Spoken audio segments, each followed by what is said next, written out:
After years of planning and delays, the merge, a huge redesign of Ethereum, has finally happened. The digital machinery at the heart of the second largest cryptocurrency by market value has been moved to a system that uses a lot less energy. Switching from proof of work to proof of stake, which are two different ways to run a blockchain, was not an easy task. Before the merge happened, Justin Drake, a researcher at the non-profit Ethereum Foundation, told CoinDesk, "I compare it to changing the engine in a car that is already running." The Ethereum merge. CoinDesk has a special report on it. The possible payoff is very big. Now, it should take 99.9% less energy to run Ethereum. One estimate says that it looks like Finland's electricity grid has been turned off all of a sudden. The developers of Ethereum say that the network, which supports a $60 billion ecosystem of cryptocurrency exchanges, lending organizations, non-fungible token, NFT, marketplaces, and other apps, will become more secure and scalable. When the merge began at 6:43 a.m. Coordinated Universal Time, more than 41,000 people were watching an Ethereum mainnet merge viewing party on YouTube.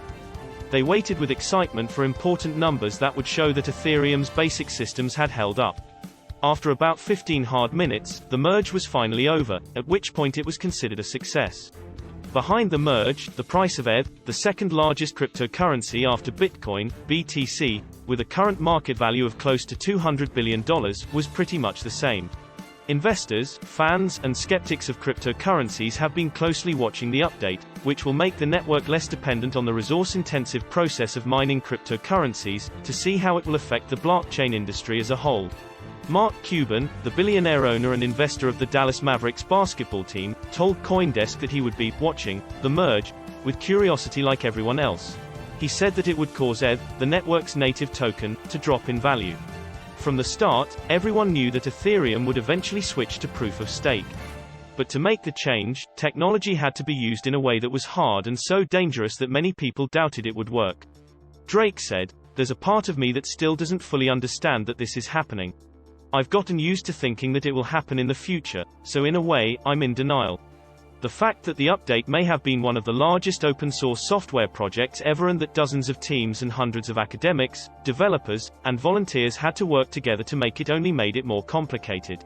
"I think the merge can convince people who were interested in Ethereum but worried about how it would affect the environment to give it a try," said Tim Bako, an Ethereum Foundation developer who helped organize the upgrade. Farewell, miners. Bitcoin was the first to suggest a decentralized ledger, which is a single, unchangeable record of transactions that computers anywhere in the world can read, edit, and trust without the need for middlemen. Ethereum, which was announced in 2015, is built on the basic ideas of Bitcoin. It did this by adding smart contracts, which are computer programs that use the blockchain as a global supercomputer to record data on its network. This breakthrough made it possible for decentralized financing, DeFi, and non-fungible tokens, NFTs, which were the main things that caused the most recent crypto bubble. Because of the merge, Ethereum's proof-of-work system, in which crypto miners competed to add transactions to its ledger and earn rewards for doing so by breaking codes, is no longer in use. At the moment, most cryptocurrency mining is done in farms, but a better word might be factories. Imagine huge warehouses with rows of computers stacked on top of each other like bookcases in a university library. Each computer is so hot you can't touch it because it's working so hard to make cryptocurrency. This method, which was created by Bitcoin, is what makes Ethereum use so much energy and gives the blockchain industry a bad name as an environmental threat. "A few months ago, my daughter and I talked about NFTs," said Ben Edgington, a product leader at the Ethereum research and development company ConsenSys. "When I brought up some NFT projects very carelessly at dinner, she yelled at me, 'How can you talk like this and make the oceans boil? This is terrible. I can't believe this is what you do for a living.'" Edgington understood his daughter's point of view because he started his career by studying climate science and then switched to the crypto industry. He said that she had eaten a very poisonous environmental story. Some calculations show that stickers for adults produce a megaton of carbon dioxide each week. This is hard to defend. With the new proof-of-stake Ethereum protocol, mining is no longer needed. Validators take the place of miners. They do this by staking at least 32 ETH to an address on the Ethereum network where they can't be bought or sold. These staked ETH tokens are like lottery tickets. The more Ether validator bets, the more likely it is that one of its tickets will be chosen and that it will be able to add a block of transactions to Ethereum's digital ledger. The Beacon chain, a proof-of-stake network that Ethereum launched in 2020, only helped validators get ready for the switch until the merge. So that Ethereum could switch to proof-of-stake, the Beacon chain and the main Ethereum network were brought together. Bako says that the effect of using proof-of-energy stakes on the environment is not even a rounding error. Running proof-of-stake on your MacBook is like running an app, he said. It works like using Slack. It's like using Google Chrome or Netflix. Your MacBook has to be plugged into the wall because it needs electricity to work. But no one thinks about how Slack affects the environment, right? He said that the effect the merge upgrade will have on the environment is the part that excites him the most. I'm very proud to be able to say that I help get rid of a megaton of carbon dioxide from the atmosphere every week. He said that makes a big difference for his family and other people. New things to entice. The Ethereum network is more like a country than a single piece of open-source software. It is like a living organism that forms when several computers talk to each other in the same language and all follow the same rules. With the help of Ethereum's new architecture, these computers will have new reasons to follow the rules, which will keep the ledger from being changed by people who shouldn't be able to.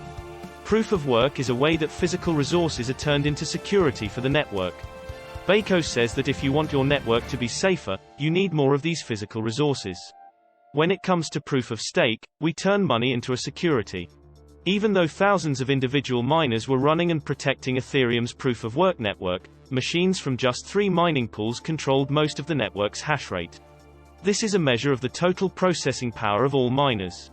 A so-called 51% attack could have happened if a few of Ethereum's biggest mining companies worked together to get the majority of the network's hash rate, making it hard or impossible for anyone else to update the ledger. In proof of stake, a person's power over the network is based on how much ETH they stake, not on how much energy they use. Supporters of proof of stake say that this makes attacks more expensive and pointless because those who try to disrupt the network risk having their staked ETH taken away as punishment. The buzz about proof of stake is not shared by everyone. There are no signs that Bitcoin will ever stop using proof of work, which is the more tried and true and secure method. Even though a small number of publicly traded mining syndicates won't have as much power over the Ethereum network, critics say that the old power players will just be replaced by new ones. On Ethereum's proof-of-stake chain, more than 30% of the stake is owned by Lido, which is a group of validators run by the community. Another 30% of the network is owned by Coinbase, Kraken, and Binance, which are the 3 largest cryptocurrency exchanges. Chandler Guo, a well-known cryptocurrency miner, said before the merge that he would build a fork of Ethereum's old proof-of-work chain, which is a copy of Ethereum's blockchain that continues to work with the old miner-based system. This was in response to doubts about proof of stake. Ethereum's core developers have usually laughed at proof-of-work forks as sideshows and scams, but Guo's ETHPOW and similar efforts have made some progress in some crypto communities. The Merge Exchange. Since at least the middle of July, cryptocurrency traders have been making guesses about the merge. At first, they thought that the event would cause the price of ETH to go up very quickly. After the crash of the markets for digital assets earlier in the year, the market for ETH options started pricing in post-merge gains.